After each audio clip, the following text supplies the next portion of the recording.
Début novembre, Eva Kaili, 44 ans, vice-présidente de l'hémicycle européen, rencontrait au Qatar le ministre du Travail.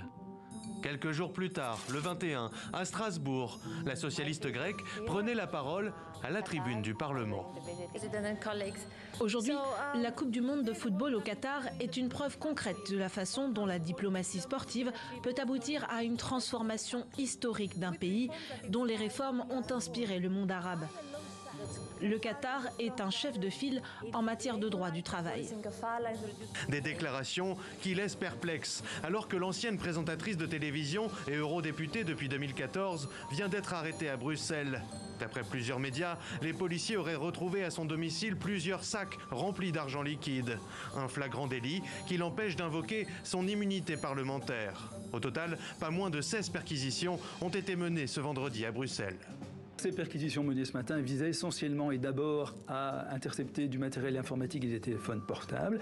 On a trouvé 600 000 € à une des adresses. Le propriétaire de cette somme va devoir maintenant expliquer ce que cet argent faisait chez elle. L'enquête du Parlement fédéral vise des faits de corruption et de blanchiment d'argent dans le but d'influencer des décisions européennes. De l'influence qui dépasserait le stade de ce qui est acceptable, notamment par des sommes d'argent ou le niveau de cadeaux qui sont en tout cas suspectés d'avoir été offerts à certains pour influencer ces votes. Outre Eva Kaili, son compagnon, Francesco Giorgi, a également été interpellé. Cet assistant parlementaire a travaillé par le passé pour cet homme, Pier Antonio Panzeri, ancien eurodéputé socialiste, lui aussi arrêté par la police belge. Les deux hommes ont fondé il y a 3 ans Fight Impunity, une ONG au cœur de l'enquête pour laquelle d'une dizaine de personnes supplémentaires ont aussi été entendues. J'ai une assistante parlementaire qui effectivement travaille chez moi depuis pas très longtemps, mais qui travaille depuis 20 ans dans le monde des ONG et qui a fait une prestation de 6 mois pour cette organisation Fight Impunity. Et c'est dans le cadre de l'enquête sur Fight Impunity que l'assistante a été interrogée.